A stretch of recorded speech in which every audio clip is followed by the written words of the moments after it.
I'm here. Oh, a little late in getting started. Boy, I got caught off guard. We're live, coming to you from the basement studio located a few steps away from the Dunkin' Donuts in beautiful downtown Bye Bye City Lake. This is Dan at Dan and Minnie's Journey. Hi, everyone.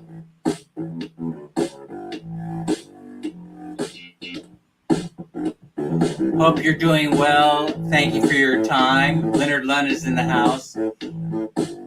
Anna Mae Reyes, Larissa Philippines. Most eligible bachelorette and socialite and an all-around mighty fine person. Ryder Adventure is here. Welcome, welcome, welcome. Touching bases is Moelma and Moelma 7, Moelma 2.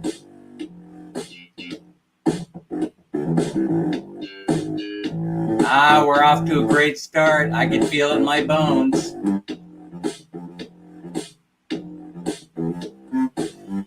Oh boy, we have a lot of stuff to talk about today. So, first we're gonna, Nicole is here.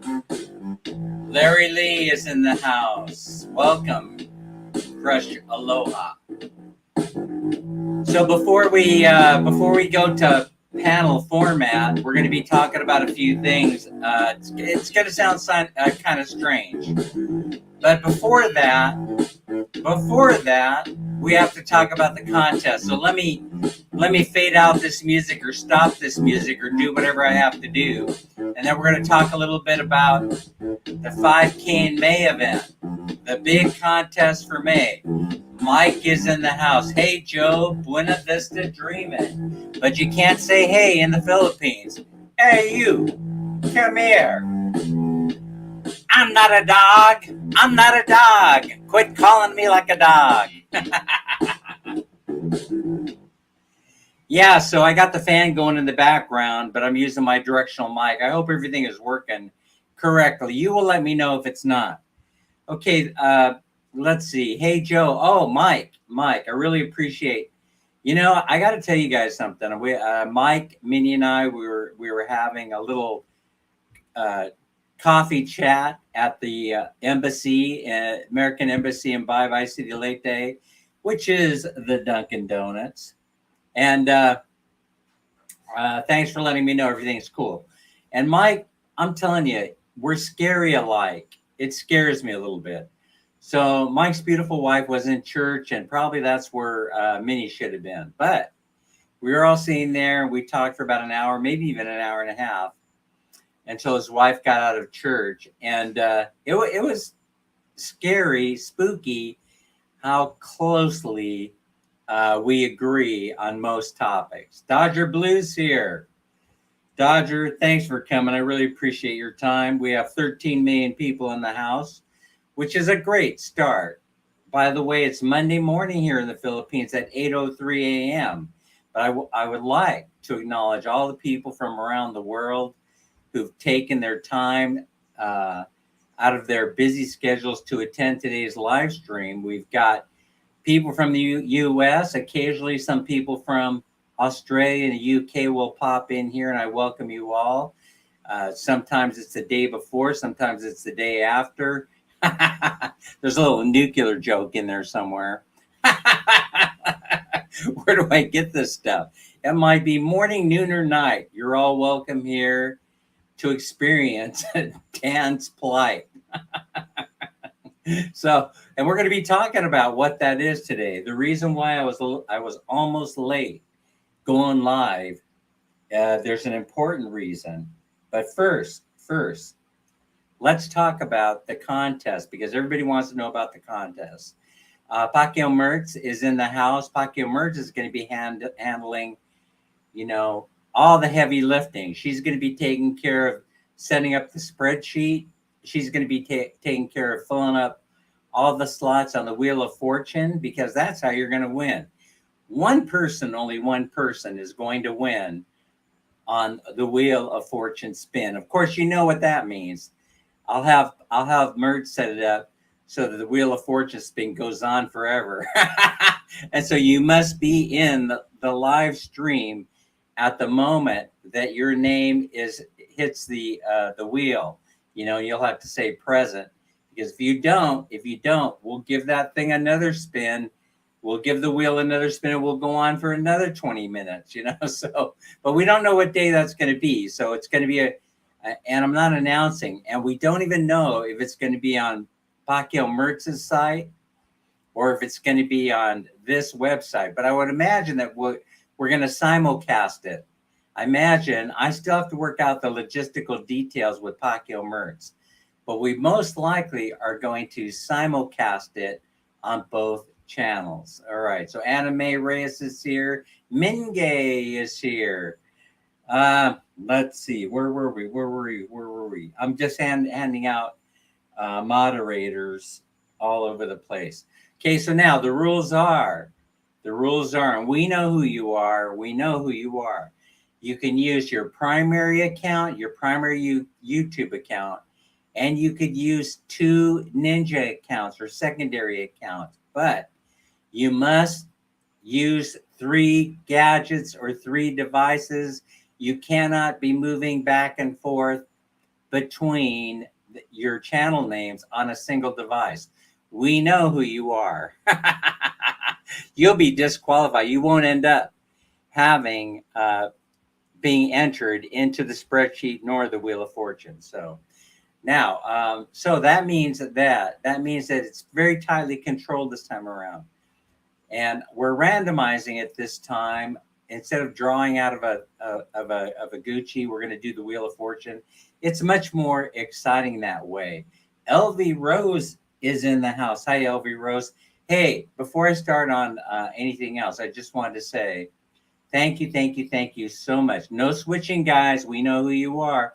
If you switch, we're going to catch it. So now, 3 channels, 3 devices. Them are the rules. So I know a lot of you are running for your kid's cell phone right now. So we'll give you an opportunity to go fetch those. All right. So let's see what else. So we're giving away a lot of dough, and so to one person. And so quite frankly, I like doing it this way. And the reason why is because it could have a profound effect on your monthly budget if you win this 5K. And by the way, I want to give away a $100 bill US American, but that won't work. And so the way we're going to do it is you're going to get the equivalent of that $100 bill on the day that we do the spin, whatever the rate is, the Forex rate, the official Forex exchange rate on the day that you win is what the payout's going to be. So let me give you a quick example of that. Let's say you show up here and you win, Mini Snow, because I'd love it if you won. Let's say you win, Mini Snow, that 5K. Well, you're actually winning a $100 bill. That $100 bill would be converted based on the current exchange rate. I mean, that's the rate on the second that you win. We're going to get on the phone and we'll show you. Oh, if the rate is 55 Filipino pesos to $1 American dollar, or $1 American dollar equals 55 Filipino pesos, then you will win 5,500K PHP, Philippine pesos. Marianne Salongo is here. Of course, Salongo is here. And of course, I would love it if Marianne would win the prize. I would love it if Elvie would win it. I would love it if Anna Mae Reyes would win. Telling you, I want each and every one of you to have an equal opportunity to win. But how you do it is you have to show up to this live stream. You have to be in here in the comment section, right? You have to be in the comment section and you have to stay there. We'll know if you disappear. We're going to know it because we're going to see this count go down and we're going to go look for you in somebody else's channel. I've got spies everywhere. They're going to send me messages in the private message saying, hey, I saw so-and-so in the other channel. I saw so-and-so in the other channel. No, you can go to the other channel.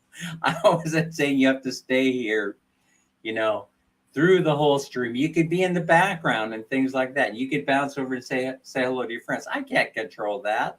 That would be a violation of the YouTube rules. What kind of a guy do you think that I am? I play fair. All right. So now, why no panel for the first 20 or 30 or 40 minutes? That's because I have important predictions to share with you, and I didn't want to be sidetracked or interrupted as I oftentimes am by sharing other thoughts that come to me as they become part of the conversation. So instead of doing that, instead of putting Larry Lee and Leonard Lund and Jack and anybody who shows up on the screen right away while I'm trying to do this, I'm going to just hold off and I'm going to share with you what happened to me last night. Now, some of you may want to escape right now when I start talking about this because you'll just go, what is wrong with Dan? He needs to see somebody. He needs to be psychologically analyzed. But I've talked once or twice. Yeah, I've talked about once or twice about the God voice in my head, right? So this happened last night. I wonder if it had anything to do with the 3 or 4 glasses of Emperador poured over ice that I had last night. Well, tell you the truth, it may have had an effect, but I'm still going to share this with you.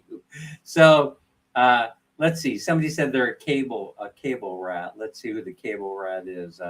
Edward D. Beck. Edward D. Beck says I'm a cable rat. All right, so Edward D. Beck. So this may have something to do with the fact that I do spend a lot of time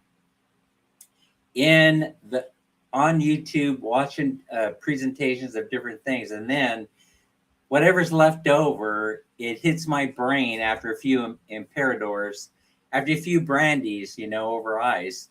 What ends up happening is I fall asleep, and the leftover crumbs start going bing, bang, bing, bang, bang in my head, and then it delivers a message to me that I refer to as being the God voice. So anyway, I'm going to share it with you because I know you have to hang around and listen to me if you want to win the money. Listen, it's all, I didn't plan this. I had the dreams. It came to me while I was sleeping. Mac Daddy says, New York pizza rat lives. Yeah. Oh, we didn't get around to making that pizza. Something came up. Something came up. And so it didn't happen. So let's get into it.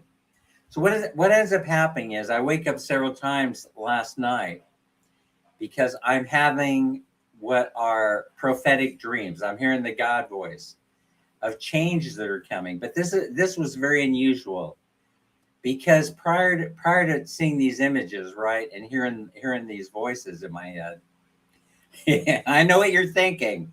I know what you're thinking. It's okay though. It's okay. What ends up happening is it says in the beginning, the voice says, these events will occur before you die. And which is very ominous, because I've never had this happen before. These events are coming to pass as we speak. Dan, you will be alive when the events occur. So then I start thinking in my head, and I'm kind of like now talking to the voice in my head. I'm saying, yeah, but the average age of a man in America is about 78 years of age before they pass on. And then I hear this, you will be alive when the events occur. And by the way, you're living till age. And then it actually gives me the appointed time of death. Now, I would like to express this, right? I know the pushback that I'm going to get from this. My YouTube career is probably now over, but I'm going to share it with you anyway. So the voice actually tells me the age in which I will pass on, right? But does not tell me the specific ages in which these events will occur. But so I wake up. I'm frightened now. I'm very frightened, right? But I cannot help falling back asleep because, after all, I have 3 or 4 Imperadors over ice. And so I'm halfway drunk. So I need rest.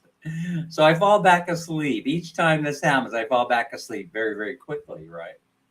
So now, all right, I know you're hanging in there and you're saying, Dan, Dan, Dan, tell us what the voice in your head says. Right? By the way, you may be hearing, like I said, the fan in the background, right? I did dream about donuts, but that's a story for another time.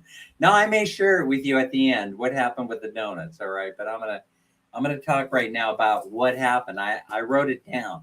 So get in the habit of when you have dreams, have the notebook and the pen ready to go by your bedside so that you can start writing down what is being told to you so that you can remember what's being told, right? All right. So listen, there are going to be some people in here that are very, very religious, very devout, and I respect that. I respect that. Remember, we're talking about a dream, and I'm referring to it as being the God voice, but it most likely was not your God. It most likely was a voice that could have been coming from the good side of the equation or the evil side of the equation. So I'm willing to admit that. I'm willing to admit that it could have been the evil voice. Oh, by the way, I almost forgot to mention before we launch into this. Notice I used the word launch. That was a little nuclear joke there. I apologize to everyone for doing that. But I forgot on the live stream. I got so excited about the Bavarian cream donuts that I forgot to announce the winner of this 100 peso Coffee and Donuts with Dan award, which went to Mabel Torres on the last live stream. So don't let me leave this live stream without someone commenting saying, hey, Dan, you got to do that. You got to do the award. You got to do the peso award. So the winner from the live stream on Saturday, that was, because Larry's was on Sunday, so mine was on Saturday, was Mabel Torres. How did I know? Well, because I went back. I remember thinking Mabel, and I went back and I double checked to the list. I checked it twice. She was on there. She won, and I sent that award off to her ASAP. Now let's get into the dream, right? You can comment here in the comment section, and you can share your thoughts, right? But here's the first thing that was said. Some of these things I have talked about before, and this is just a dream, you know. This is just a dream. It came to me in a dream. So I have to give the disclaimer here. Please don't accept anything that Dan has to say as being undeniable truth. And please do not, don't ever take anything that I say you should be doing and actually do it.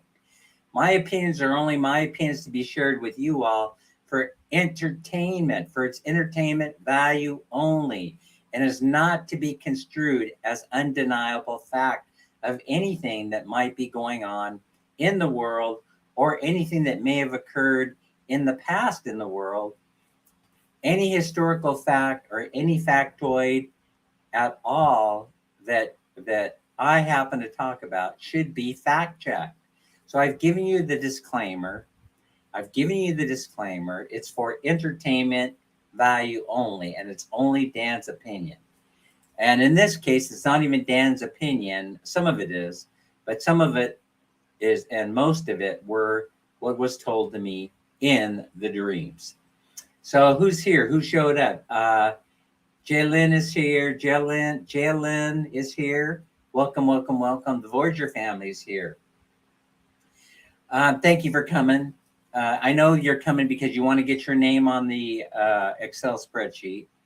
Don't listen to anything that I have to say. All right, let's start off because I know you're waiting. We're 20 minutes into the stream. You know, we're 21 and 47 seconds, and I've yet to share the first God voice that came to me, right? That the first thing that came to me was this: universal basic income, and is going to become the norm. Now, a lot of people don't know what universal basic income is. It's income that you will receive regularly in the form of an unconditional transfer payment to your Gcash account or your PayPal or to your bank account or wherever you decide to designate that it goes. It will be given, an amount will be given to every man, woman, and child on the planet. So this isn't an American thing. This is globally. This is a global distribution of what I was told is digital currency. And so it's not going to come to you in the form of pesos or dollars or hard currency that you can hold in your hand. It's not going to be in the form of a coin. It's not going to be it's not going to be in the form of anything tangible.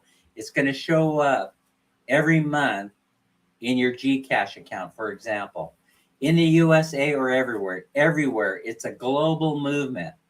It's a global movement, and it brings up some interesting questions. If it's a global movement, that means that if you're controlling digital currency from a single source, that means you can control the flow of money no matter where you are in the world, and they'll know exactly where you are in the world when you spend it, right? So I mean that's pretty heavy duty stuff, right? That's pretty heavy duty stuff. In other words, they will know where I am by where I'm spending the money. So paper money will become a thing of the past, and coins will become a thing of the past. Now, if you guys have been paying attention to the news, the Philippine government has already set up, you know, or they have in the works setting up central bank digital currency, and so the Philippines is on board with the plan. They're just working out the details. But here in the Philippines, it's very, very interesting because they're one of the countries that completely control the blockchain on the exchange of cryptocurrency. So they have some experience with this. In other words, there's only one cryptocurrency exchange that you can use in the Philippines, and that's the central bank. And so when the central bank controls the exchange of cryptocurrency, that means that they can monitor where it's going and where it's coming from, right? So there's no, in other words, you can't secretly transfer money, digital currency, I'm saying, cryptocurrency, into the Philippines without the government knowing or the central bank knowing where the money is going. So it's impossible to do. And so they were way ahead of the curve in this thinking. They were way ahead of it. Mildred's in the house. Hi, Mildred. Hi, Crystals.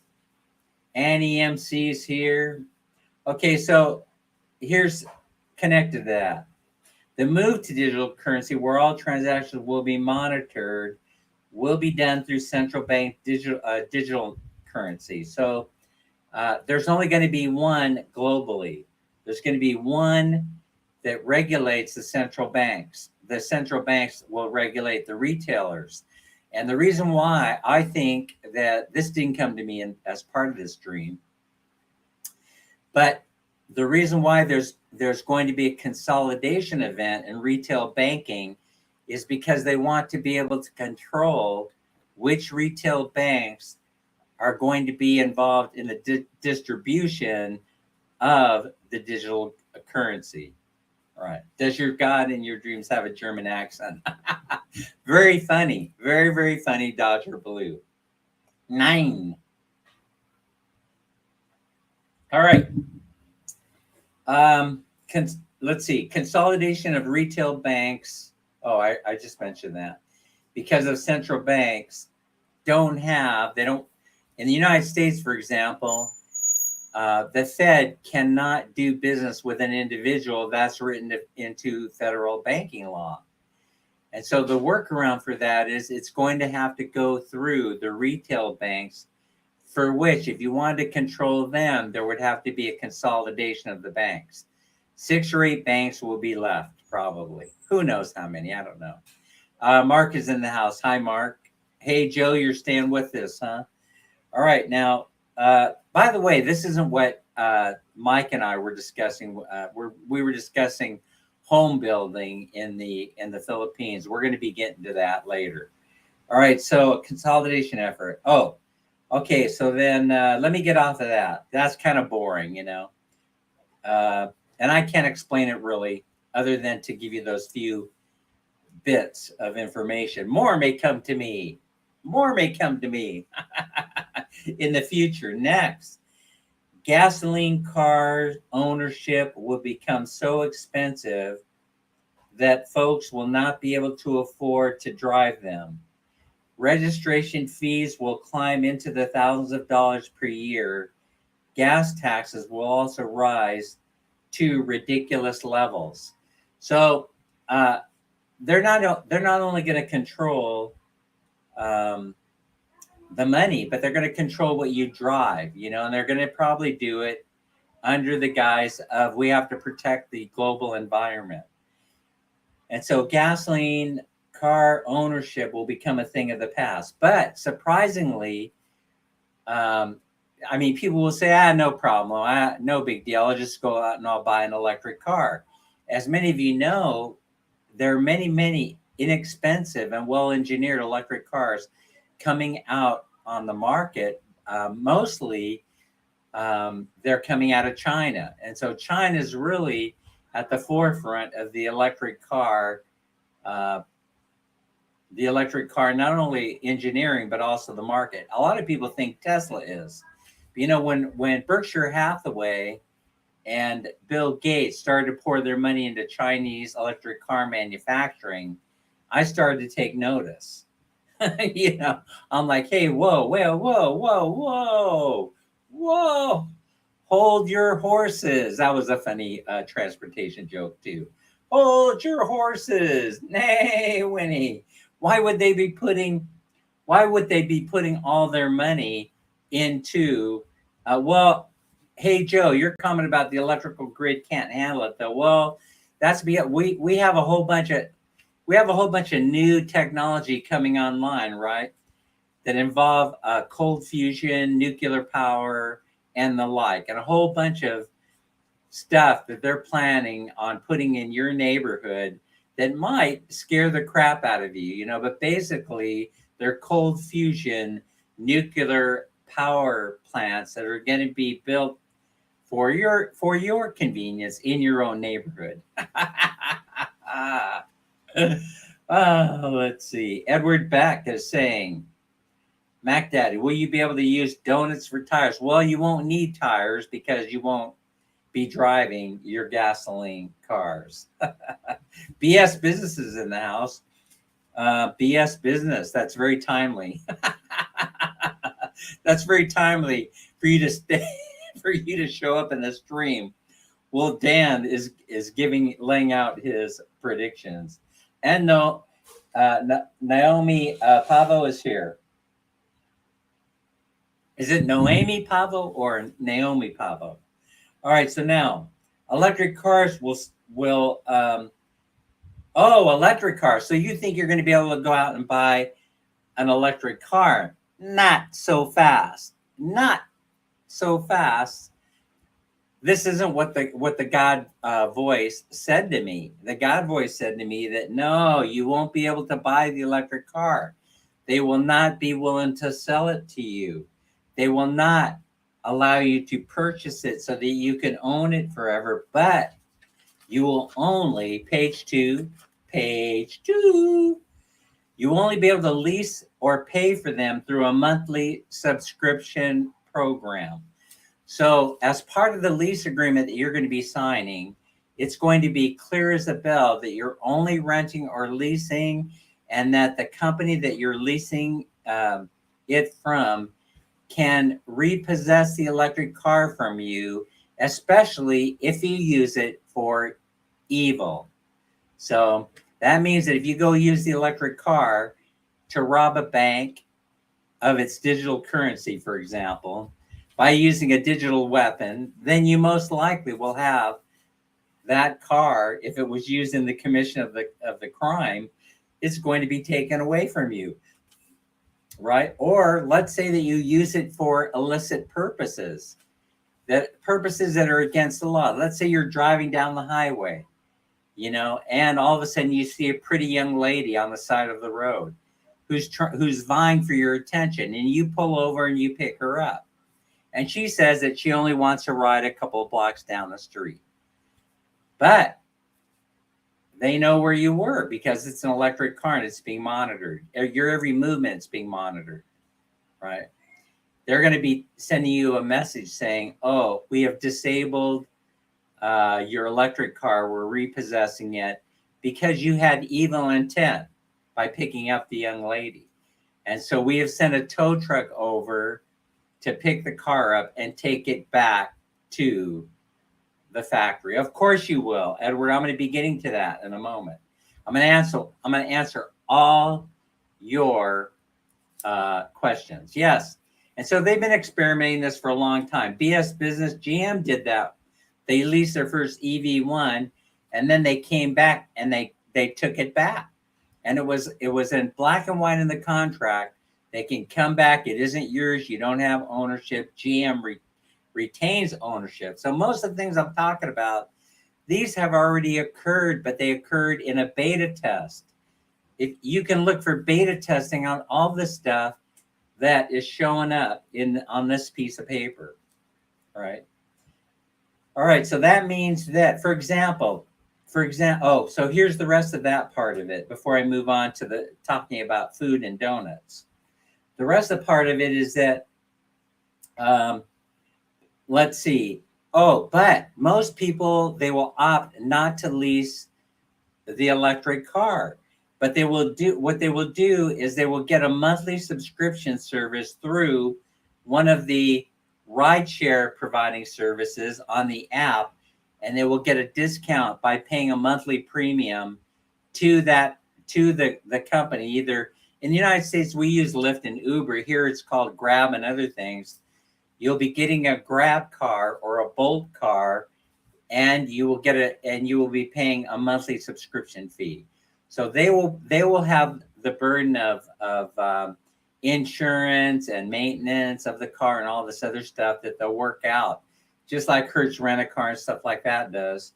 And then you will pay the monthly fee. All right, so that's how that's going to work. So all you have to do is get on your app, order up the car, and the electric car shows up at your doorstep. Let's talk about the donuts. Let's talk about retail and fast food companies. Retail and fast food companies will be either doing one or two or three things, or a combination of all of them. They will be co-branding or merging their menu items together. For example, you will be able to walk into a McDonald's and order a Burger King Whopper. This makes perfectly good sense to me. You're going to be up there, and so it's just going to become a brand. It's not going to become a physical retail location. So you're going to be able to go into, let's say, Shakey's Pizza, and if you like the pepperoni pizza that Domino's sells, they're going to make you a Domino's pizza. Reconfiguration of kitchens will be occurring. But folks, to my amazement and shock, a news story comes out talking about this. It has come out within the past few days, and I verified it this morning, that a franchisee, a McDonald's franchisee located in Texas, don't mess with Texas, Leonard Lund. Everyone that lives in Texas knows not to be messing around with this. Yeah, it's going to be similar, except you won't be seeing two signs, get your KFC and A&W here. It'll be an A&W that you can buy KFC. They may actually devise signage, but I'll tell you what's coming next. That's going to be the answer to the signage problem. You won't believe this, what's about ready to happen. I'm about ready to talk about it. So there's a franchisee, a McDonald's franchisee in Texas. Yes, they're already co-branding. Remember, I was saying that most of this stuff has already been beta tested. It already exists. Okay, but not this. This that I'm about to talk to does not exist, but it will exist 6 months from now. Let's see. Let me get through these thoughts I wrote down. You will be able to go to McDonald's and order a Burger King Whopper. Burger King just announced that they are closing 400 stores. Why? Are they underperforming stores? Has the burger business reached market saturation? Folks, no. The answer to all that is no. It has not reached market saturation. They are preparing for this change. So they've already mapped it out. And so they're going to tell whatever story they want to tell. But they have already mapped out where these events are going to occur, and realize that these 400 stores are not going to be needed under this new schematic. They're gone. They're history. Get them out of there. Get them out of there, right? So most fast food companies will be closing their lobbies. In Texas, this franchisee is opening stores that will not have a sit-in lobby. That's the exciting news that I want to share where fast food's concerned. They will no longer have a lobby. How are you going to get your food, you ask? How are you going to get it? You're going to be ordering the food exclusively through the app. You're going to be ordering exclusively through the app for either food pickup or delivery only. They will not be stores that you can walk into the front door. You will have to use the drive-through or the Grab or the Panda Express or whatever it is, the Panda. They're going to be picking up the food and delivering it to your location through the app, right?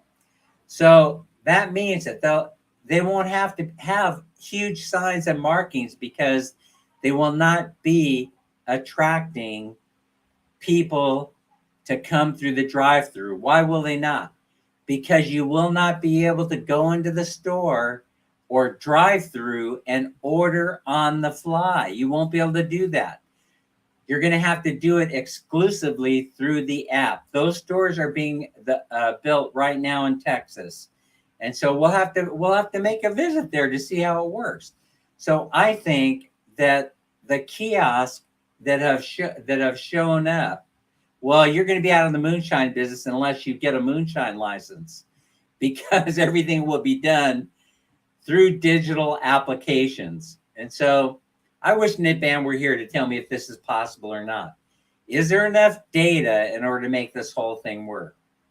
So for example, you'll be ordering on the app, and then it's going to say, it's going to do the GPS thing. Your closest location for pickup is here, if you have the pickup option.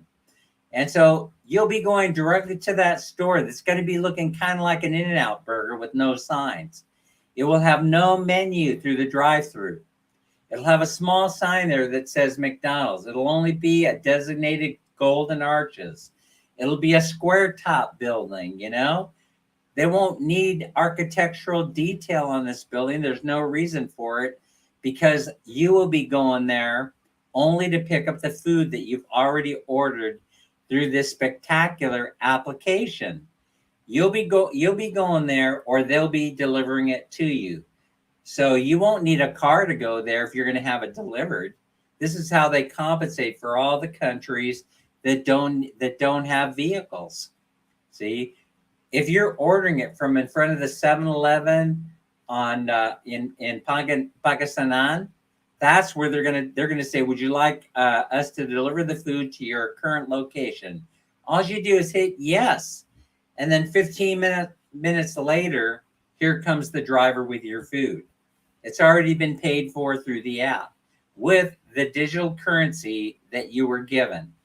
Okay, so now the drive-through signs will go away at current locations, and I'm saying that the kiosks inside the locations of McDonald's and Jollibee and other fast food places are training for you, right? But the training is happening very, very quickly. So these kiosks, they're showing up in the Jollibees, right? Oh, Peter Barberi is here. They're showing up because they're training you what the application will look like when it shows up on your phone one day. By the way, I want to welcome everybody here today. Don't forget to hit the like button, the subscription button, and any other kind of button that might be there that'll help Dan grow the channel. Kitchens will be redesigned in order to accommodate for the changes. Rollout happening in Texas. Okay, as a result of this, now you're thinking in the Philippines, why is Dan talking about this to Filipinos? Because I'm talking about this because you're at the forefront of this change. You guys are right there so you're not realizing it because you're already growing up in the system, in the new system, right? But you're at the forefront of this change. I have to take a drink of water. I got to catch my breath. This is so exciting. But by the way, I'm not here to debate whether this is the good, the bad, or ugly. You know, I'm not here to debate all that. I'm not here to say, oh, the Antichrist is upon us. That's a thought process that you have to go through. I've already made my decisions. I've already decided what to do. You know, I've already decided what it means for me and my family. You have to decide what it means for you, you know?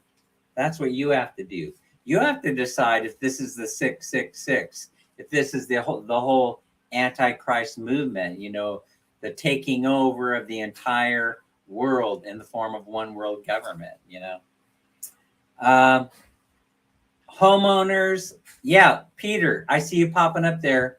I will be setting up the panel once I'm done giving the rest of my thoughts. I have a few more. I think I'm at the last page. I'm at the last page of this. Homeowners, current homeowners and landowners will become the new rich. So if you currently own your own property and you own your own house, you will become the new rich. But home ownership in the future will become obsolete as the millennials and the post-war baby boomers will be moving to the city where jobs and healthcare and other services will be provided. Emergency services will no longer respond to areas not supported by either their tax base or the population numbers, because it will become too expensive to send somebody out to save you when you have a heart attack. So where you work is going to be where you live, according to these dreams. Office buildings and commercial retail space will become vacant and later converted to housing. So there are going to be a period of time where it's going to be looking like a retail desert out there. In other words, you're going to go out around a few miles outside that concentric circle of the central business district, and you will see vacant land everywhere. Vacant, empty retail businesses will be everywhere. And so, let's see. As far as housing goes, there always is going to be a way to live in harmony and live the way that you want to. There is always going to be a way to do it. But millennial populations have been groomed to live, in the baby boomers have been groomed to live in the suburbs, and millennials have been groomed to live in the cities, and they have more of a nomadic lifestyle. So their lifestyle is a little bit more nomadic. And so the whole idea is they're trying to rein in, if there is a puppet master, if you will. That's a better way to put it. If there's a puppet master out there somewhere, yes, it's happening now, Edward D. Beck. Mac Daddy, is happening now. I was shocked to read the news story in Texas about the McDonald's franchisee that is going to lead the way and start setting up the McDonald's that don't have access to the public. In other words, they're in closed spaces that the only way you can get your food is you have to order it through the app and then pick it up through the drive-through or have it delivered to your home. But if you think about it, that's the way they do it here in the Philippines already. If you're already living here, you already know this. I can get on my app right now, on my Grab app. In fact, they hammer me. If you have a Grab app, they hammer you with ads all day long. Got a special on burgers, got a special on chicken, got a special on manok, lechon. And these things I'm getting hit with all day long. Where would you like to deliver it to? Would you like it delivered to your current location? It already exists here in the Philippines. Everybody keeps thinking, listen, I've had a few people tell me, they said, I would not live in that backwards world that you live in. People, it's not. That's what I'm trying to explain to you. It is not. Oh, by the way, it kind of reminds me of something else I want to share. I'm going to be doing, now I've come to you and I'm saying that YouTube will become a thing of the past, the way that you do YouTube videos. But that did not show up in this dream that I had, by the way. This is my own thought, because artificial intelligence is going to take over, right? And so what better way of selling you a product through a video that wasn't made by you, but has your name attached to it? So you're going to be the beneficiary of it. You're going to get some AdSense revenue, but not nearly at the rate that they're paying you the AdSense revenue now. And so I'm announcing here right now that I'm going to do my first AI video. Yep, it's going to be a hybrid video. So it's not going to be 100% AI, but it's going to be an experiment to show you as a demonstration what I'm talking about. People are always going to want to see reality TV. And so I don't think it's going to affect you people that are doing daily live streams where they want to see you, I don't know, pretending to have sex in the bedroom or something like that. those types of videos are always going to be popular on YouTube, right? Most likely, though, if you're able to use AI in order to do a demonstration of how to build a hollow block house, and you can do it in a 30-second video, they're going to do it for you. AI, show me in 30 seconds how to build a house in the Philippines. Show me how to build a house in the Philippines out of hollow block, and show it to me in a 30-second video, and boom, bam. And then your revenue stream are going to be the advertisers for those materials, right? They're going to jump in there.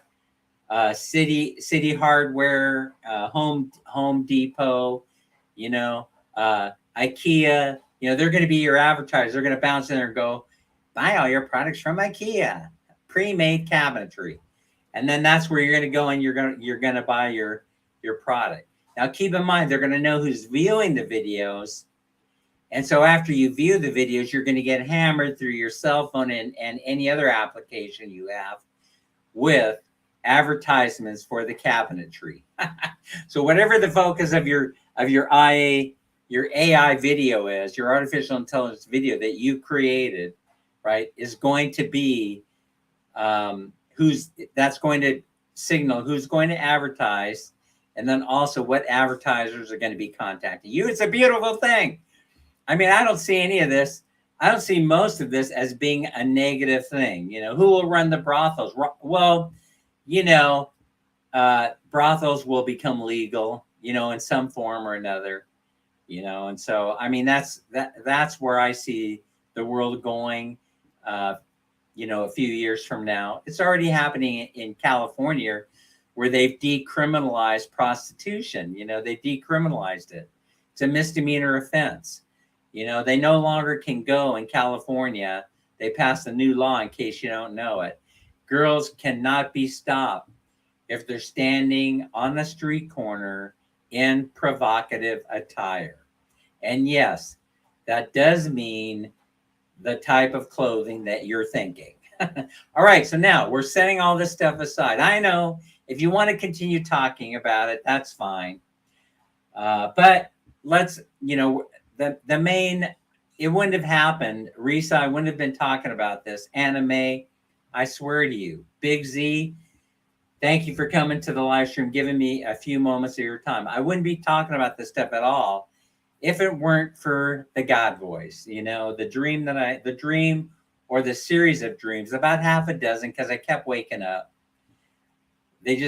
My brain just kept firing. Dan, in the future, this will happen. Dan, in the near future, this will happen. It kept going on and on. Remember, I did give you the disclaimer. Anything that Dan has to say here is for entertainment purposes only. You are not to go and put this into play or practice, nor is Dan presenting the material as being undeniable fact. In other words, plain and simple, do not try this at home. You'll be sorry that you did. All right. So now, let's see. Leonard Lund is saying, I doubt that it will work for at least 10 years. Okay, so now we're setting up the panel, and we're talking about, you can talk about this, of course, if you'd like, I'm happy to welcome your comments, but now we're going to be talking about what makes you angry, what pisses you off, and it can be anything. Yeah, I know. All right, we'll stipulate to the fact that Dan pisses you off. You cannot discuss that in the live stream, okay? You can't. We're stipulating to that. So now we're switching gears. Dan, I think you were having donut withdrawal. Yeah, well, actually, sugar may have something to do with it, because I had 3 brandies last night, 3 or 4, I don't even remember. I stopped counting after 3. Imperador brandy, no lemon, no lime, over ice. It's a beautiful thing. It's one of the best drinks in the entire planet, in my own opinion. Better than coconut wine, better than San Miguel, better than anything I've ever had before in my entire life. All right, so first up is going to be, let's see, waiting in line and to be added to the stream. is Peter of Barbaria. Peter, welcome. Oh, we have Peter's Peter's there he is. Oh, I have my headphones.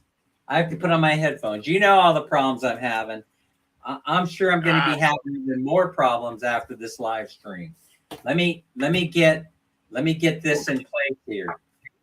Look, Dan hasn't got his hat on. Yeah. Oh, hang on, quick. No. Oh Good no. Screen. I knew this would happen someday. I knew this would happen someday. Look. All right. Look at what, Dan? What are we looking at? Pretend, Peter, you didn't see that. How are you today, sir? Good, mate. How's yourself? All right. What time is it there in your part of the world? What time is it there? Hey, everybody. Cold time.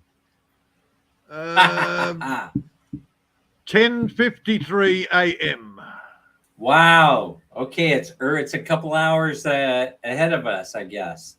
Yeah, so it's 14 hours between Eastern New York and where Peter's at, because we're 12 hours behind 14 hours, and Larry Lee, welcome to the live. Thank you, sir. It's good to be here.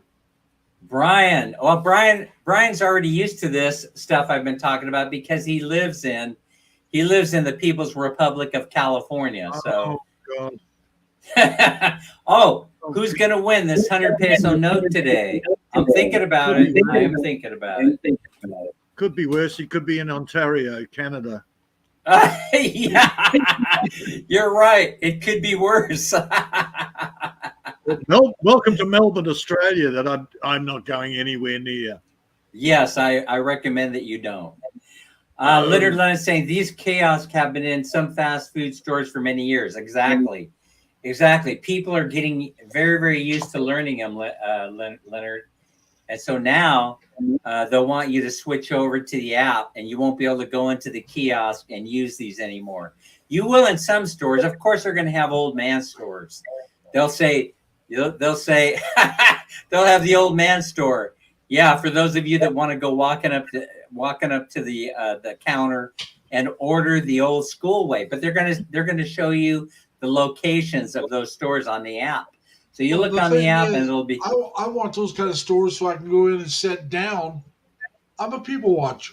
Yeah. Go in and get a cup of coffee, sit down, and watch the people. Well, you most likely will have a place to sit down across the street in your car. They'll say go over to the abandoned Kmart. If they go to electric cars, I'm not going to have one. Yeah, well, most people won't. Most people won't own a car. I'm not even going to have one of those monthly cars. Oh, dang it. I forgot to mention this. Thank you so much for reminding me. It says in here, let me say, I got to go back to my notes. It says in here that it says that most people will be using public transportation and it will become free. It will be free. I'll use public transportation, or I'll use they're going to go back to it. Express. Apparently, they're going to go back to free public transportation, and it will be. I'll use Shoe Leather Express, and it'll actually work. What it'll do is it'll be set up on a grid. It'll be set up in a grid, and they're going to be a series of smaller vans, and so they won't be the big buses. There'll be smaller vans, and they'll be running more frequently. Say it again. You sure it won't be like trolley cars? Yeah, they're going to be like trolley cars. They won't even be manned. They're going to be electric cars that are unmanned. And so they basically will be running up and down the street all day long, going both directions. And then you'll just get off, grab the one going north, south, east, west. It's going to be like that. I think they still have to be manned. It has to be, okay, somebody's got to push the button and go, okay, that's the last person on the bus. Yeah, you're going to have the central control. You're going to have a control. You're going to have a central control. It's going to be. You're going to have artificial intelligence that's going to be monitoring everything, right? So, I mean, I don't think that's such a bad thing. I think it actually will make traffic jams and traffic snarls a thing of the past. Like I said, I'll probably use as much as possible Shoe Leather Express. Mm. Yeah, a lot of us will. Listen, I walk everywhere now. I mean, man, Minnie and I, we just walk out the door. It's a 5-minute walk to the highway. We grab who's ever passing by, and we're at Dunkin' within minutes. Well, You know what I mean? I would try to find a place like that you have in Cebu, Yeah, and you can walk to Cebu. the place you want to go. Yeah, you walk out in Cebu. You walk out of our apartment. You turn to the right, and you're standing you're standing inside the Jollibee. It doesn't get any better than that. It Yeah, it doesn't. does. Yeah, it does. Yeah, I mean, it can be a better restaurant. let's see. As somebody from communist Russia said, it sounds good on paper. Everyone gets a slice of the pie. But when it comes down to it, the slice you get is so small. Well, here's the thing, Exactly. Sir Luke, that I could expand on. Sir Luke, what they'll be doing is they're going to give everybody universal basic income, but that does not mean that you're not going to be working.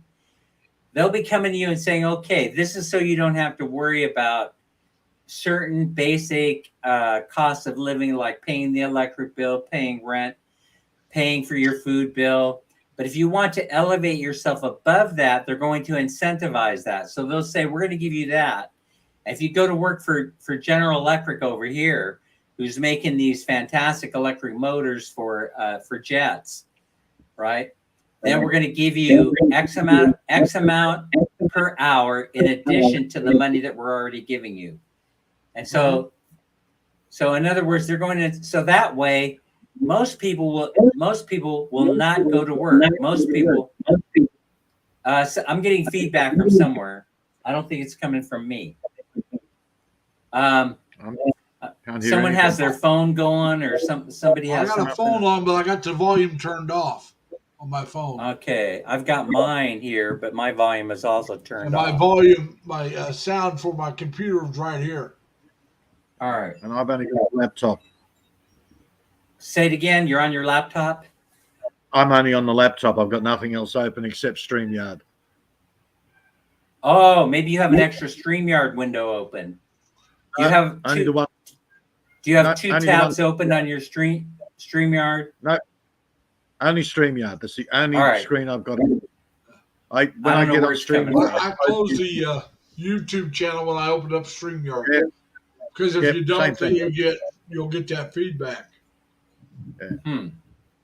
Yeah, exactly the same. I can't breathe half the time. I learned about the YouTube not closing it because of the feedback, because by doing it, I left the YouTube open and I had StreamYard open and I was getting the feedback because of it. Then I realized what I did.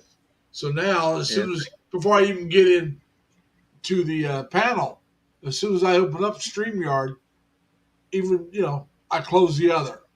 Right. So listen, I said that I was going to talk about the donut part of the dream. All right. So this was the strangest part of the entire dream, or series of dreams, I should say, because I kept waking up, writing down, and I'd fall asleep. I'd wake up, I'd write down and I'd fall asleep again. So, man, is the feedback coming from this end? Because I have everything shut down. I don't hear it now. I heard it just a moment ago. I didn't hear it at all. Okay, let me see. Let me get out of my phone app, and let's see if that helps. All right. Was a big, huge factory, and this factory, they were just cranking out donuts. And there were delivery drivers and delivery vans who were picking these donuts up on racks and then taking them to the retail donut shops. It was just so the donuts were made for, let's say, Krispy Kreme and Dunkin' by the same bakery. Right? That's what you're saying? I mean, the same place made both? Yeah, I'm saying they had a centralized location, and they were, well, this dream about the donuts was not as specific as the other dreams. It was more general. Because Yeah, so I couldn't Krispy say Kreme and that it Dunkin's was one donuts are a lot factory that was. different. Yeah, they're way different process. So no, this one was just a general dream of a factory where they were just cranking out thousands of donuts. It was the strangest part of the whole series of dreams.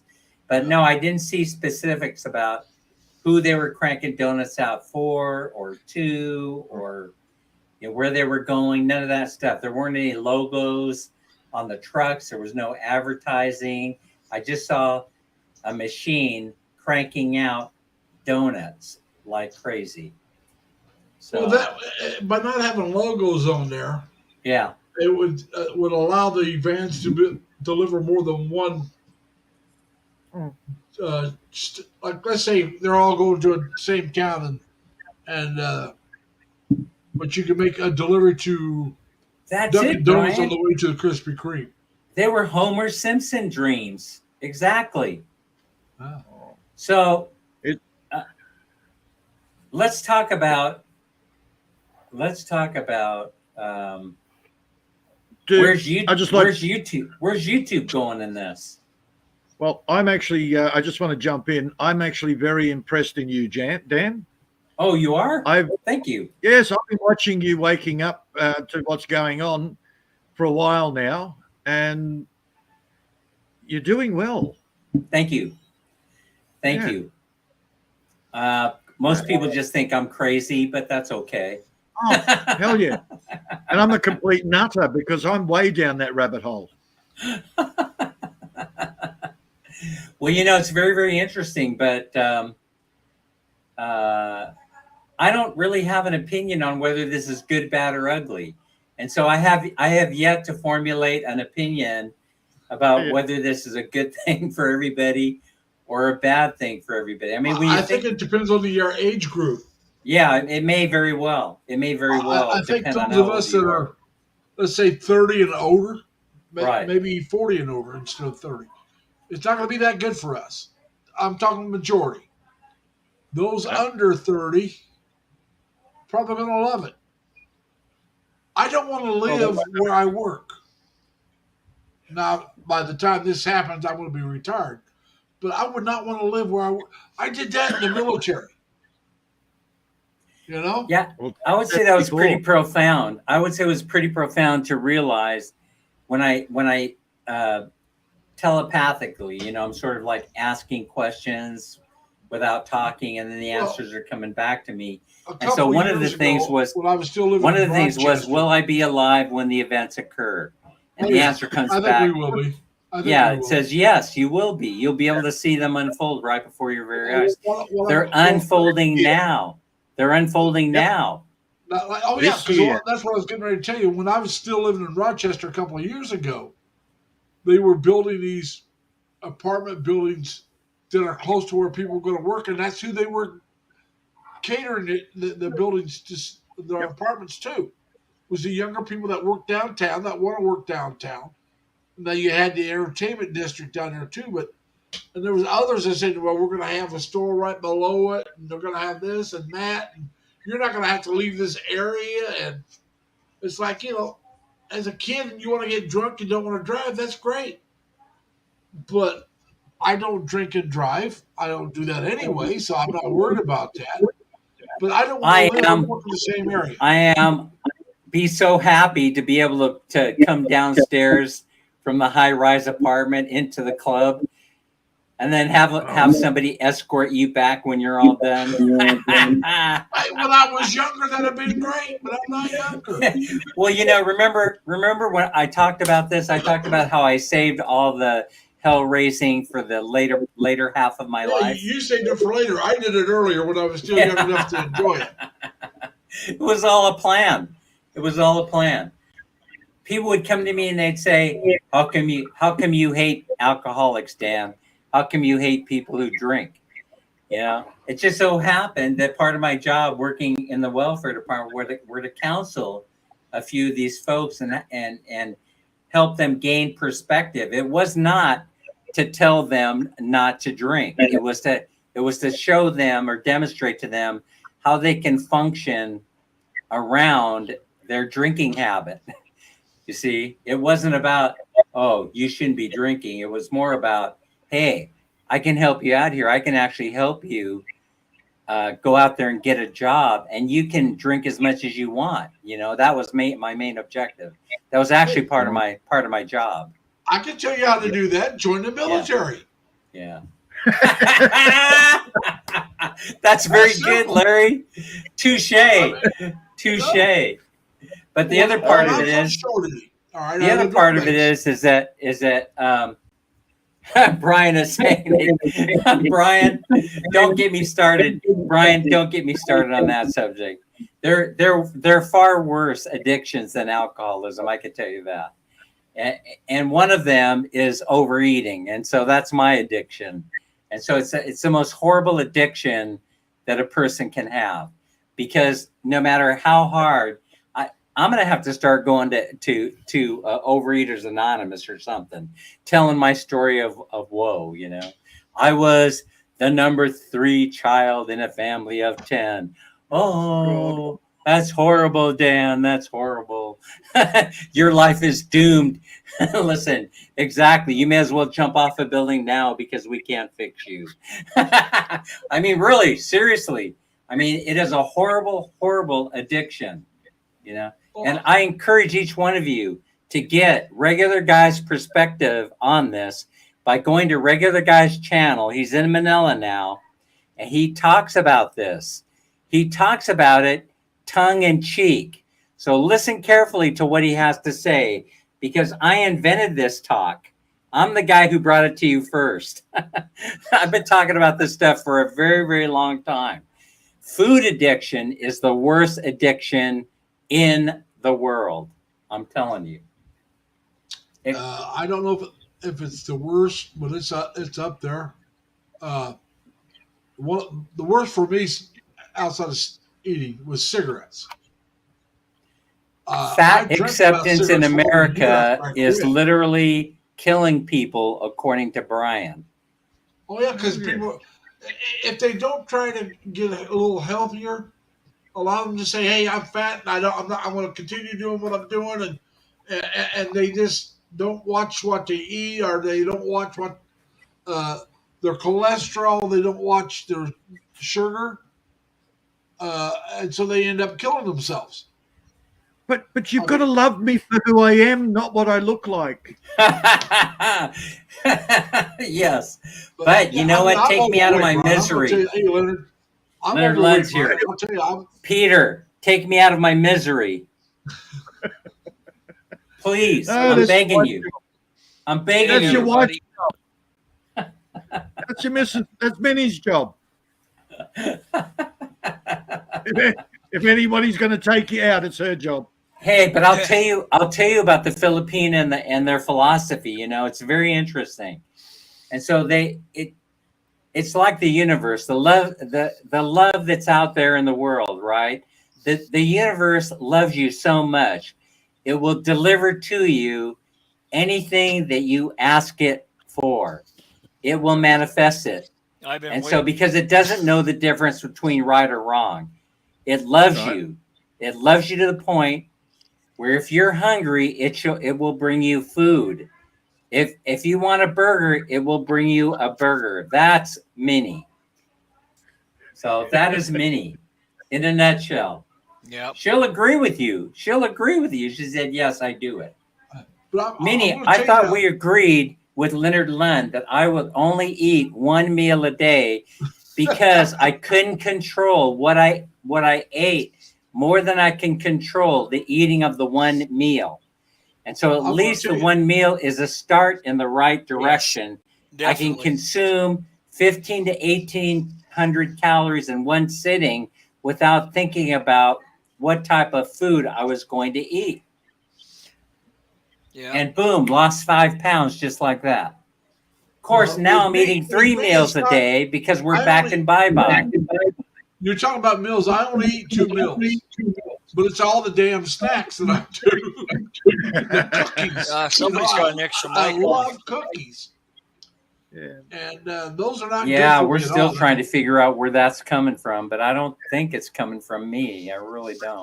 Larry and I by the can't way, hear to it. get back to what I was talking about earlier, in the military, when I was on shore duty, I had the life that the millennials want.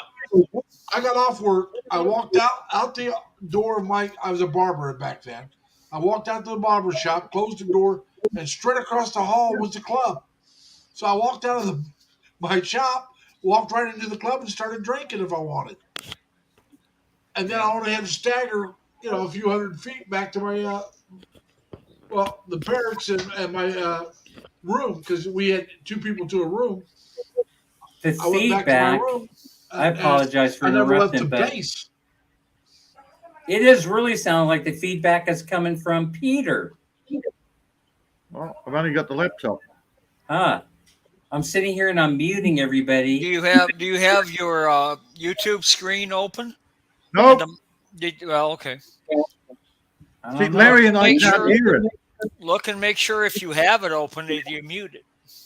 Yeah, no, I've only got the StreamYard screen on. That's it. Hmm. Laptop, Okay. StreamYard. That's all. You I've know got. what? I wonder if Minnie or somebody is watching me in the other room. You know, So- that's Do that. possible. Yeah, you guys talk amongst yourselves. I'm going to go check it out. All right. But like Yeah, I said, 'cause Larry, you when can't they hear were it, can you? talking that lifestyle of living and working and everything right in the same place, I did that in the Navy. Yeah. Yeah. I don't need to do it now. No. I mean, I enjoyed the Navy. Don't get me wrong. I love the travel. I love the guys I was, but like I said, I was in my teens and 20s. Yeah. And officers suck. Huh? Officers suck. Oh, they always did. Yeah. All enlisted men say that. Oh, yeah. Yep. Every But branch, anyway, it doesn't matter. But the thing is, like I said, I mean, I enjoyed my roommates. I enjoyed my shipmates. I enjoyed going drinking with them, partying with them. We had some shipmates that lived off base or off ship. I even lived off ship. But a lot of the guys would come to our house or our apartment, or we'd go to their apartment and we partied together. So, Yeah. but most You know, of us, unless they were married or living with somebody, or, a girlfriend, most of us just lived on base because it saved you money. Yep. I mean, they didn't pay you to move off base if you were single, No. unless you were stationed on base. Then they help you pay you to move off base. But if you're on a ship, no. If you're single, yeah, we'll help you with financing. But if you want to live off that ship, which I did a few times, that all came out of my pocket. Yeah. So Looking that was money back- I couldn't spend chasing girls, going out and eating, going out drinking. Yeah. Looking So back when I on it, did I wish live off I the had ship, enlisted. I usually had a roommate or two to cut down the expenses. Yeah. But like I said, on shore duty, that's a different ball game. Depends on where you're stationed at. But sometimes to get the housing for the married guys, it might be a year or two wait Oh, to yeah. get military housing. Get it Dan, fixed, your Dan? mute, your mic is mute still, so just to let you know. It's a mystery. Yeah. Well, it's Now, gone. was somebody listening to the program? Nope, couldn't find it anywhere. Went looking. Who's got the phone on? Nobody. Okay. Oh, It seems to have cleared up anyway. All right, that's good. All right, so now where were we? Oh, so Brian has pointed out. Brian said, "Oh, Dan, you've been talking about this stuff for 10 years. I've been talking about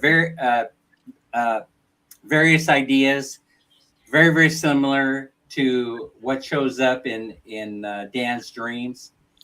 And so, but I think that it's important to realize, the reason why I pay attention to stuff like that is because I actually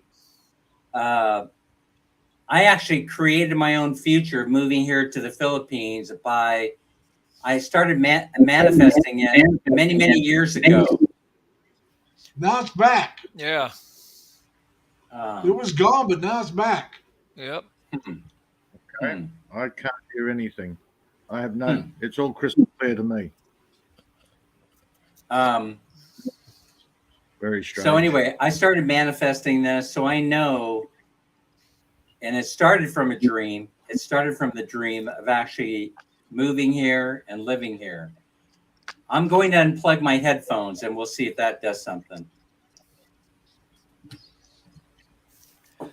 Well, thing I is, you hate cleared these up things again. anyway. I hate these things. Yeah.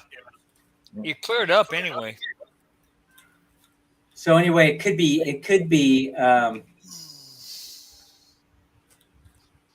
the app we're using. I don't know. It could be I don't know either. StreamYard itself. StreamYard itself does some funky stuff now and again.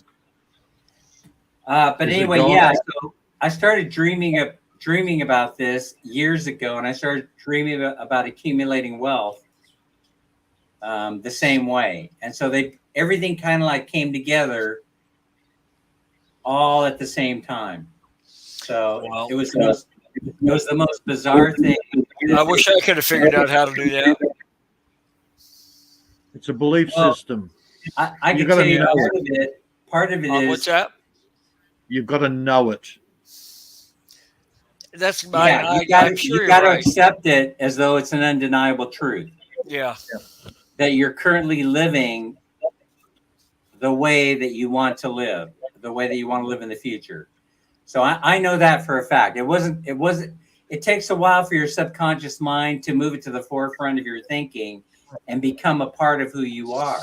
I must have a serious mental block. So, well, you could, but it doesn't mean that it can't be done. No, I agree with that. It takes it can take sometimes a while, but Yeah. for example, I put out there, if you go back and you watch my old videos, there were a couple of them that I did where I was actually setting up the road to prosperity.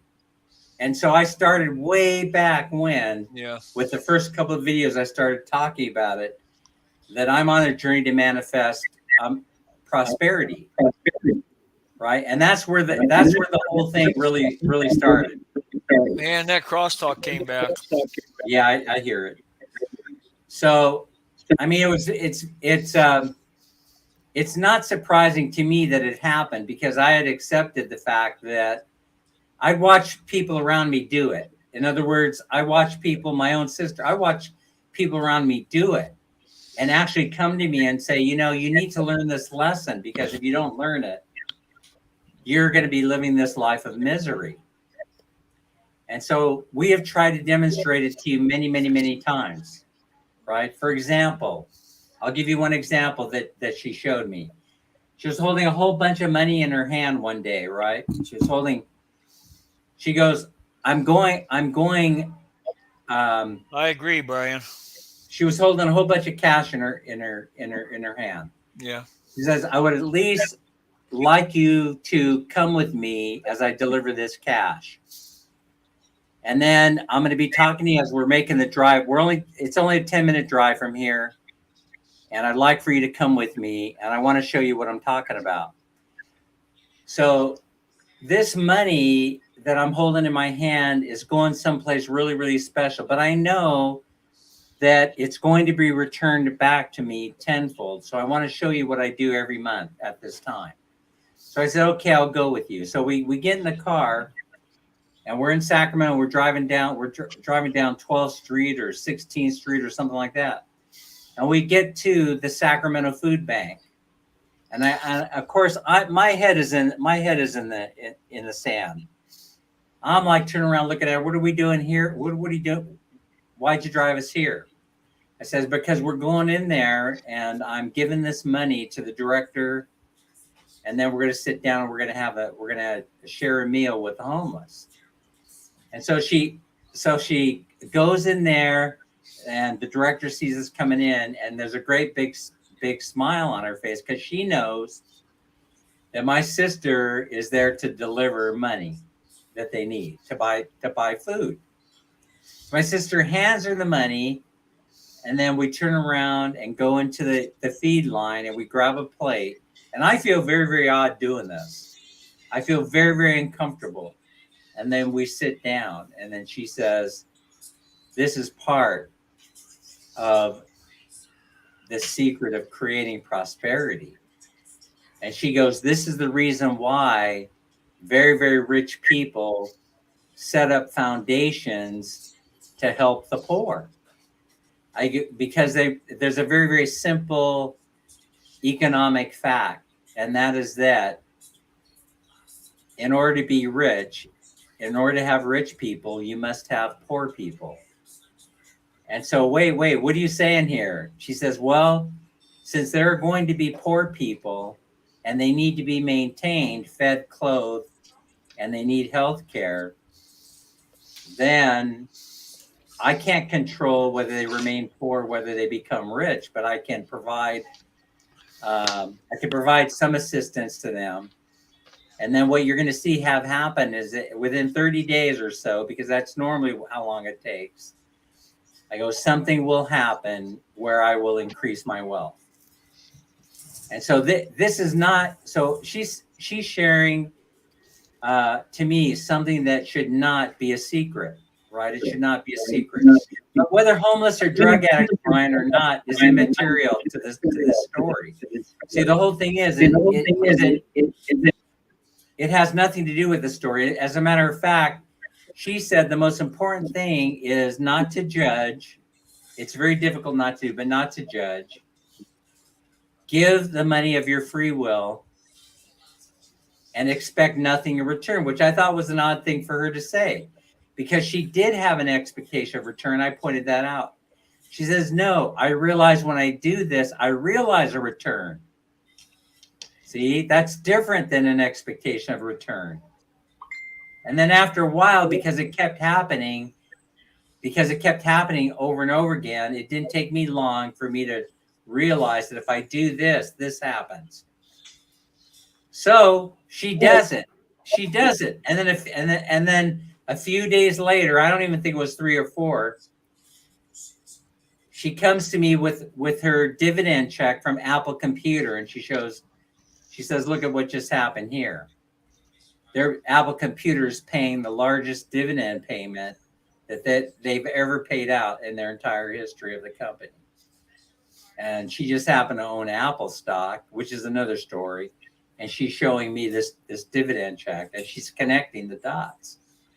So I go, hey, wait a minute. I mean, this is a very, very bizarre thing, right? For me, it's a very difficult thing for me to accept. So for me, I do it on my own level, right? And so I don't have much money, but I have a $20 bill in my pocket. And so I decide that I'm going to go downtown where we have a homeless problem, but it's not it wasn't big at the time, as big as it is now.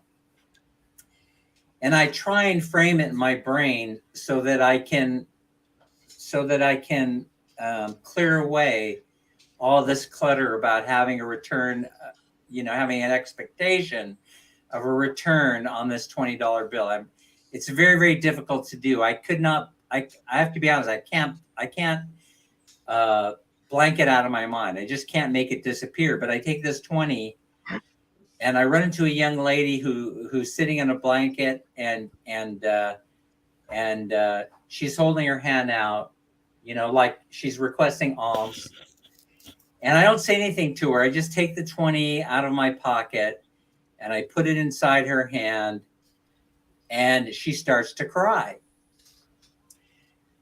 And I said, well, why are you crying? She says, because I prayed for this $20 bill and you brought it to me the way that I prayed for it. Isn't that interesting? Yeah. So I was randomly choosing this woman, right? I just drove by, I see this woman, and I get this idea, okay, I'm going to stop. She's the one. I hand her the 20, and then she starts crying, saying, I prayed for somebody like you to bring me this 20. And then she says, God bless you, have a nice day. And I go on my way. Few days later, I would say about a week and a half, guess what shows up in the mail? A check for several $1,000s. A check came out of nowhere for several $1,000s, and attached to it as part of the check was a letter. And it says, by signing the back of this check, you accept this settlement for past wages from a job that I had 15 years prior to the event. It's been in court that long. And it explains that they just settled. I was employed by this company during this time. They did not allow, they weren't allowing me to take scheduled lunch breaks, and they're now reimbursing me for the scheduled lunch breaks that they were supposed to pay me for. Somebody had sued them. And it turns out it was a friend of mine who I knew at the time. Hey, I'll be back. I got to drop off. Okay, Leonard, All right, thanks. Leonard, take care. By filing the claim, you see, and now all these years had passed, right? They had come to a settlement agreement. The judge didn't approve it. They went back to court. They came to a settlement agreement. The judge didn't approve it the second time. And then they had a court trial. And then this was the result of this trial. And here's how it turned out to be a huge sum of money. How it turned out to be a huge sum of money was very, very few people had submitted a claim for repayment, even though they notified everybody. And then I recalled receiving the claim form many, many years ago. And I remember about tossing it away, and something stopped me and said, "No, Dan, you should fill it out and send it back. It can do no harm." And then here was the result, was this unexpected settlement check. So no, it wasn't totally random. In other words, no one gave me money that I was not entitled to. You know, it wasn't that kind of a situation. It was designed, you know, long time ago. This event had been put in play, and so the possibility of it occurring, even though it was remote, the possibility of it occurring still existed. And then I became a believer at that point in time. There has to be something to this. But she warned me, my sister warned me, do not test this. She said, don't test this with the idea that you're going to get a return. So she said, basically, you know, and she tried to justify it because she knows me too well. She knows what I was thinking. She knew that I would come to her and I'd be criticizing her, saying that, yeah, but you tested it by taking me down to the food bank with your cash in hand. And she said, no, I do it all the time. She says, I do this all the time. This wasn't a test. I do it whether you were with me or not. I was taking the money down to the food bank because this is when I usually do it, this time of the month. See? And so now you know why I do this without the expectation of getting anything in return. See, now you guys know why I do it. And I give away money and I make donations because I always will see, or I should say, the money will always return back to me. And so when I retired, I started sweating bullets. You know, I had all these stressors. I go, because okay, I know I'm retiring. I know I'm retiring by the end of the year. Where's all this money going to come from that is going to help me transition through retirement? And then all these events started to occur, one right after another. Most of them you know about because I've talked about them already. You know, I've talked about all of a sudden the money started showing up in my bank account at $300 American or US at a time. Three. It kept showing up. Every day money kept showing up. I didn't know where in the hell it was coming from. And then because it was coming from the US government, I got the letter weeks after it appeared, you see, that said, oh, you've been approved for student loan forgiveness. And as part of the agreement, we're giving you back the last 24 months of your payments that you made to the Department of Education. And so here all this money comes back. And I've been, every single day this money was appearing, because it didn't appear in one lump sum. It appeared the way that I paid it. I paid it out. So my payments were $300 and some per month. And so every month I was paying $300 and some a month against these student loans. And next thing I know, the same amount is coming back. But I couldn't figure out where the money was coming from, because it said U.S. government, Department of the Treasury or something like that. And I was thinking that they made some kind of an error. What do I do? And I kept telling Ma'am Minnie, we can't spend this cash until we figure out where it's coming from. And then at the end of this 24 months of payments, then came the letter in the mailbox that said, you've been forgiven for your student loans.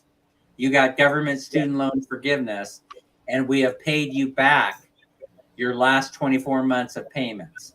And all that money was sitting there in the bank account. And I showed Ma'am Minnie, and she was just shaking her head. She couldn't believe it. That's amazing. You asked the universe for transition money into retirement, and the universe gave you the money. You know, because I've been talking to her saying, don't worry, it's going to come, it's going to come, it's going to come. You know, so now really, you know, my whole personality, you know, now what the historical underpinnings for, you know, it almost is the answer to everything that I do. Right. So now, for example, I'm going to be doing a hybrid artificial intelligence video. It's going to be one of the next ones that I do. And it's going to be a little bit of an experiment, because I'm convinced that YouTube, the whole format, is going to be changing soon. And so I'm going to test it out. I'm going to test it out by doing a hybrid artificial intelligence video. And we're going to see how many views this gets on YouTube, to see if it at least keeps up with my average. So my expectation is that it'll do as well as all the other videos that I posted today.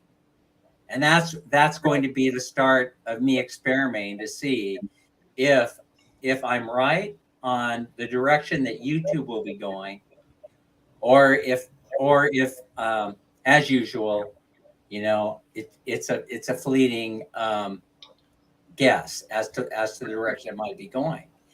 But people will always want to see reality TV. They're always going to want to see what your life is about.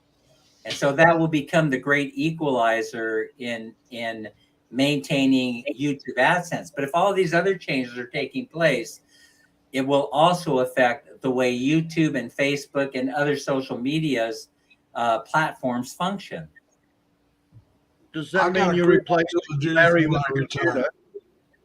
Get a hammock, lay in the hammock, and show everybody just how lazy I am.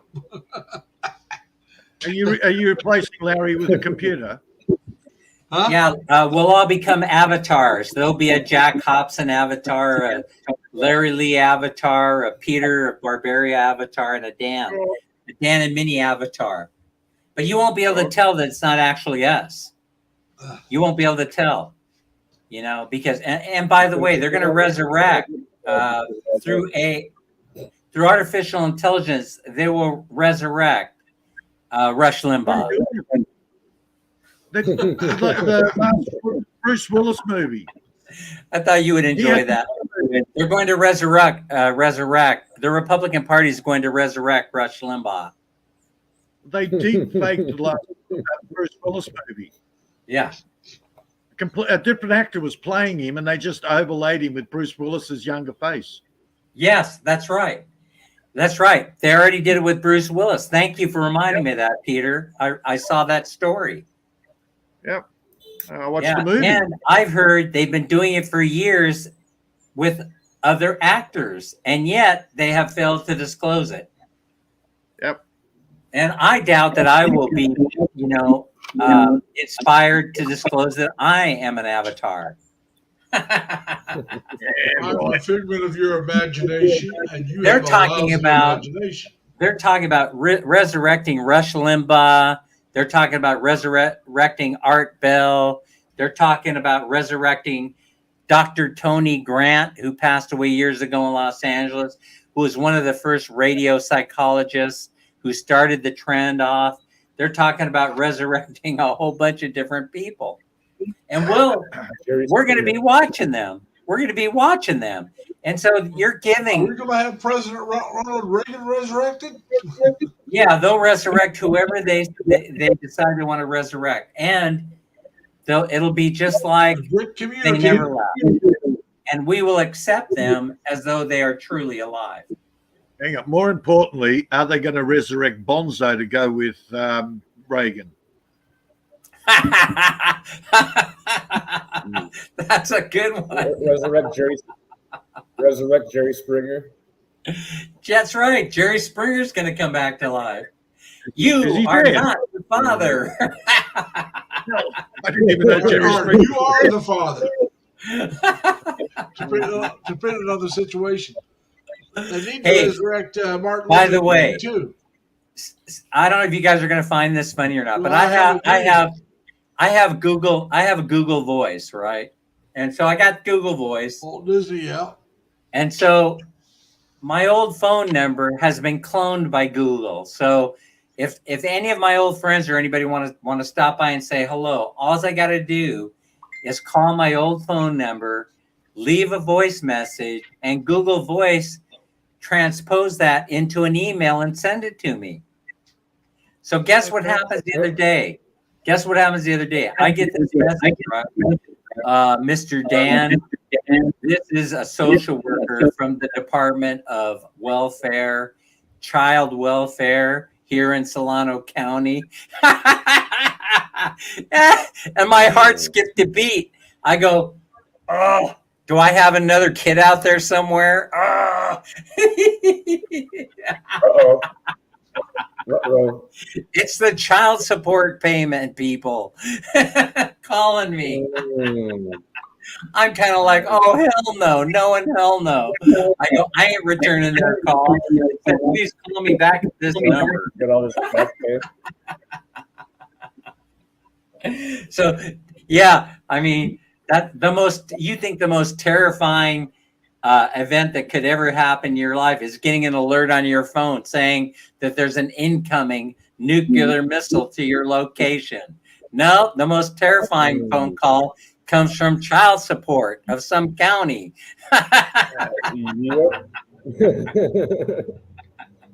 That's terrifying, especially when you're 66 years old. And you're not curious. I'm retired. By the way, all right, Brian, thanks for coming. We appreciate it. Hey, by the way, ladies, if you have had a child with a foreigner, any foreigner, just go to their embassy and they're going to assign a caseworker and they will track them down and get the money out of them. Support that child. So, yeah.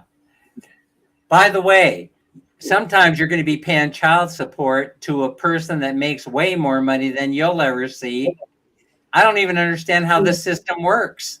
It doesn't appear to be based on their income. It appears to be based on your income.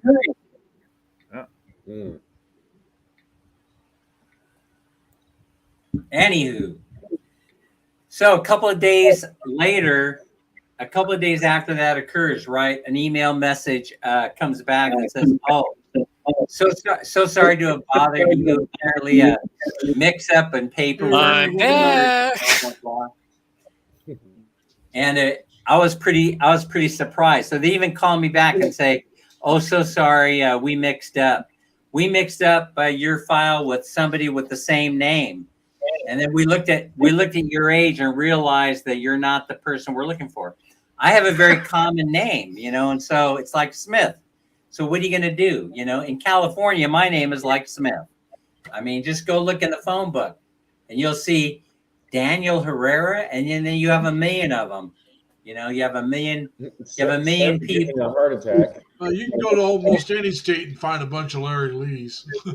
Yeah. Yeah. Nuclear family, no such thing exists in the United States, Brian. Brian, I beg to differ with you. You know, there is no such thing as a nuclear family. What's your definition of it? You'd have to give me a definition. You mean where you have a mommy, a daddy, and a little kid? You know, is that what you mean? That all live underneath one roof? It doesn't exist in the United States. That's what he It said. hardly He said exists in the they're out to destroy it. Yep. There's nothing to destroy. There's nothing left. It's gone. Well, In fact, I'm millennials. saying flyover country, there's still a lot of nuclear families in flyover country. Mm. Oh, in other countries in the world, there are. The United States No, no, is no. ass backwards. Flyover countries, the Midwest, the Mid East, there's still a lot of nuclear families. Well, I'd like to see a few because people aren't having children, you know, and so but They're millennials, few and far between nowadays. Even there, yeah, they're even more there, inclined. yeah, Millennials are more inclined to have children out of wedlock than actually through marriage, and so that was a stat that shocked me that I looked up the other day. It was very, very shocking. I go, so millennials are Well, a kind lot of of like, that- I'd rather live with the Yeah. woman, and I don't know what they think they're trying to accomplish by doing it that way. I don't either. But Same I here. think a lot of it's the feminist movement. They just don't want to have kids. They don't want a man, except for once in a while when they want him. And I'm independent. when Huh? you pay the woman to have the kids without the man, that's the government. As Yeah. soon as they did that, that's the end of the family. We don't need a Yeah. man to look after us. The government well, does it. that The government is your daddy. You're exactly right, Peter. The government's your daddy. Yeah. Yeah. Your Uncle Sam. That's why they call him Uncle Sam. Mhm. But anyway, You were very young. that's our future in a nutshell. Don't listen to anything Dan has to say. This is for entertainment value only. Don't deploy or employ anything that Dan has to say regarding anything that Dan has to say. Mhm. You should have Yeah, a it's not that disclaimer bad, at Dan. every beginning of your videos. Oh, Yeah. your signal. Yeah, be careful. Be careful. Yeah, you just said Let's see. Jack- What was the other thing? I had a few more things that I wanted to talk about, but I can't remember exactly what they were. Oh yeah.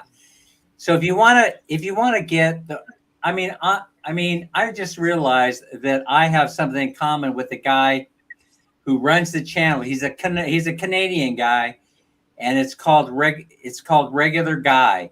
And so he's in the Philippines. So he's in Manila now. Oh, yeah. I've and he seen his points- show a few times. Yeah, he's an interesting guy, but he's backed off Yeah. a lot of. He's back. You know what? He started getting in trouble a little bit, talking about I his thought he might. his exploits got him a little bit in trouble with Filipinos, but he's in Manila, and he shares some observations with you, and I realize that we are closer. We're more similar to each other's thoughts, and we are different. So if you go and you watch his latest one, well, he's in Manila and he's explaining to you that foreigners don't really attract. You're not really special if you're in Manila. You know, you're more No, special. there's if too many- You're, You're Yeah. probably not Foreigners that there. special in Cebu. yeah, I would think But- not. But in Manila- from what I hear, in you the wouldn't be that province. special in Dumaguete. yeah. So he gives a I couple of guess there's a lot examples. of foreigners in Dumaguete. But I need not say that he talks about things that I've talked about on this channel, but he does it in a way where he tries to be less offensive, but it actually turns out the polar opposite. You know, for example, he's talking about how healthy the population are in Manila. Okay, sarcasm intended. I got that. It sounds He's like talking. she's all over. Yeah, he's saying there's a how should I say this? There's a huge difference in the Manila city population and the population that that you find in the province. That's what he's saying. He's saying it's Oh well, of you know course. yeah, it's going to be way different. So Yeah, it's like yeah. That's worldwide, Dan. Country people are always, well, they're usually fitter and healthier than city people. Mhm. That's just Because of worldwide. the work and all that, yeah. Yeah. Yeah. I think he referred to. I apologize if he didn't say this, but I think he said that that Manila reminds him a little bit of Wisconsin. I really don't know what he was referring to. Well, I I can't can see tell you what he that. refers to in Wisconsin. Try bratwurst and beer and see what you think that leads to. Brats and beer. That's in Wisconsin. That and cheese. Pacquiao Mertz is Yeah. killing me. Did you see Pacquiao Mertz's comment? Let's eat, guys. Did you mention? What do you serve? Did you mention? Did you mention So- bratwurst with the beer? Yeah. Well, Yeah. again, I've talked about that. There's a large Germanic population in Wisconsin. So they really like Yeah, their beer there and is. their bratwurst. And their I got cheese and their bread. And And if you don't have the sauerkraut, mate, it'll kill you. You got to have the sauerkraut with the bratwurst. like I said, Oh, I got that echo now. But I'll tell you, I'm going to be doing a That video actually sounds shortly. I'll be doing a video about the vegetables. Yeah, Pacquiao Mertz is laughing. It's funny, Mertz. Yeah. It's funny. You're funny. I'm going to be doing a video about some of the vegetables that we've been growing. Now, I'm not a vegetable guy, obviously. So, but they made this spectacular soup, and they were saying, "Look, this is what we're talking about." And this soup was so delicious, and it was made with some of the greens that they grew out that they grew in one of those 3 plots that we planted. And I was just amazed. I said, I could eat this all day long. And so now if you go to Kees 1 in Thailand, he's coming to the Philippines. He actually says in his video that one of the things he does not look forward to is eating the food. He didn't put it that way, but he said so far he has yet to find the spectacular food scene that he was expecting here in the Philippines. Do you think that his expectations were set a little bit too high when he's coming from Well, it Thailand? could be, but if he's coming from we're Thailand, having some buffering going on. Yeah. I'm not hearing you now. I do like the sisig. I love the that's good sisig. food. I love like the sisig. lumpia. You get a hot that was, lumpia cold New beer. I Year's like that. What's that? New Year's Eve, I had first time I ever had. It's like an egg roll, basically. talking But about it can be lumpia? made with vegetables or it can be made with different kinds of meat, just like an egg roll. Yeah. Okay, I know xiao But like I pao. said, you get, Is that you get lumpia? a fresh, hot, just freshly cooked lumpia with a nice dipping sauce and a nice cold beer. I can sit there and do that all night. Don't need anything else. I saw a sounds like- video where a lady was making that. I had a birthday And it party looked that really good. we had that, and it never got past me and a buddy of mine sat right there. We had. Hey, are you guys interested in seeing Nobody else was cooking videos at all? I mean, because not me doing the cooking, but we got stuff going on here. There's always something going on here. So Only one cooking show I watch, and it's a Well, German Dan, woman that does this. here, if She's something's brilliant. cooking, I'm the one cooking it. Yeah, usually, yeah. Usually, if But I when your watch a thing cooking goes, show, it's if barbecue something hit being boys. cooked, you're doing it. Just like when the dishes get done. Guess who's the chief bottle washer and dryer? Yeah. Me. Yeah, I only watch dessert cooking Chief cook and shows. bottle washer. That's me. But I'm Go, lazy Peter. very Go. well. Grab the floor. Oh, look, main meals. I've been told I'm a good cook, but desserts, I just don't have the patience for it. So when I see somebody like there's a German woman, she makes traditional European desserts, and it's like, wow, she is damn good. Oh, I don't have patience Enfach. for dessert. I can't remember. I don't even remember a channel, but I came across it by mistake, and it was she's brilliant. well, I haven't been to it in a long time, but there's a place in Niagara Falls, Canada, called the Yeah. Winter King or something like that. It's German, Yeah. and they had good food, but I don't know if they still, because it's been a few years. It may not even be under the same ownership, but you used to, if you wanted some good German food, and you were up in Niagara See, I Falls, might be Canada biased, area, but that's where you went. I like to know I've eaten. And the beauty of the German desserts is they're a good, heavy, flavorful dessert. And then you've got the French fashion where it's all fluffy. And it's like, Well, you're hungry 5 seconds that's why I later. just eat meat. No, That's a why I good just German eat meat. chocolate cake is very good. Oh, that's wonderful. That's wonderful. And then my aunt, my mom's oldest sister, used to make a great red velvet cake, and I also like a carrot cake. Yeah. And all those is But then the French, you ate something when you ate My those. favorite They're not cake light fluffy stuff. was a $300 Waldorf. Probably nobody heard that. 300 something. But that's all I heard. Waldorf. $300 Waldorf Astoria cake. It's similar to a Okay, red not velvet familiar. because it's red, but it's got All I some got to say, if really it's $300, I can't afford it. No, it don't cost that much to make it. I think that's somebody won $300 for the recipe or something a couple hundred years ago. But it's similar to a red velvet because it's red, but it's got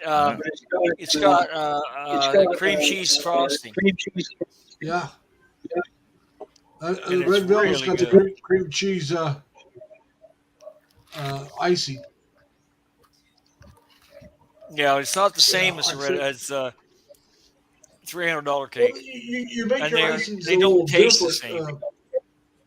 Like I said, The cake I itself used to, is when I was different. younger, did not like carrot cake. But the older I got, the more I liked it. Oh, I like a good carrot Like cake. I said, it's a heavy, moist cake if it's done right. Yep. Hey guys, we're Yep. coming close to the 2 hour mark, and I've had a great time. But Congratulations. I just want to let's see. I'm looking around here, to see who's going to win this 100 pesos, so I don't forget like I did last time. All Yeah, right. you can't forget this time. Has the family won it yet? We do have some new people in here. By the way, hey, I just want to say before we go that you guys, I'm still accepting Filipino lip pointing videos, and so if you would like to send a lip pointing video my way, just send it through Messenger, and I'd really appreciate it. I've gotten some spectacular lip Has pointing Larice sent one? videos. Larice has not sent me one, and I'm not sure she Oh, she come saw on, my Larice. message. I think she blocked me. I don't know, because I'm looking in there. Around here. I must have said something that offended Larice because she didn't answer me when I sent her. Hey, you said Dunkin' Donuts better than Krispy Kreme. Come on, man. Yeah, you know what it was. You know, I'm so happy that you guys are here in the stream today, and also that you guys attended in the comment section. I'm excited about the contest, but also I think I have a winner for today. I was just looking at this thing. Alfie Martin, I think, is the winner. Alfie. All right, Now, Alfie, congrats. Alfie, are you here in the Philippines, or are you located somewhere else? Because if you're not in the Philippines or don't have GCash, you can donate this to the person of your choice. But I think you're here, right? Someone look out to see if Alfie answers me. Witness protection program. Yeah, I haven't seen her in the chat for a minute, but then I've been gone a couple times. So Let me see if It's been a Alfie little is bit since I've listening. seen her, but Alfie's the winner today. Anyway, I don't know if I have Alfie's Gcash account number, so if somebody's got it and they could PM me, that would be great. Congratulations to Alfie. And then what the heck else did I want to say? I can't even remember now. I had so much crap on my mind. We'll just have to Alfie. save it for next week's live stream. And so, or next live stream, which is going to be, what is today anyway? Monday? well, it today's is for Monday you. For us, so it'll be For me, yeah. it'll be Wednesday Okay. morning for you, Tuesday night for us. Tuesday night, Wednesday morning. So we're going to see you on the next one. And we'll All have right. some more fun And stuff to Alfie share just with said you she's all. present. Alfie's in chat. Okay, Alfie's in the chat. She said present. Uh-huh. All right. All right. Now, Alfie, Present. if You Dan got doesn't it, have Alfie. your Gcash, make sure you get your Gcash so he can send you the money. Yeah. Hey, aren't you curious how Alfie got the last name Martin though? That's kind of curious, right? Probably a husband. I would think Anyway, Larry, where'd you go? Yes. Lead us out of this live stream. All right, everyone. Dan says it's time to go get the donuts. He's got to go make some donuts and have a cup of coffee. So remember now, be kind to each other. Take care of yourselves. Stay safe, stay healthy, and always try to have fun. And Alfie, That's it. don't forget to get your Gcash number to Dan so you can get the money. Get the Bye, money. everybody. Take care. Bye, everybody. We'll Thanks see so you much the for next being stream. here. Bye, everybody. Have a great rest of your day, Leonard. Nice evening, Jack. Take care. We'll see you on the flip side. And thanks for having me up. Thank you, Bye, Larry. boys. Bye. All right. All Take right, care, bye, Peter. guys. Take care. And Jack.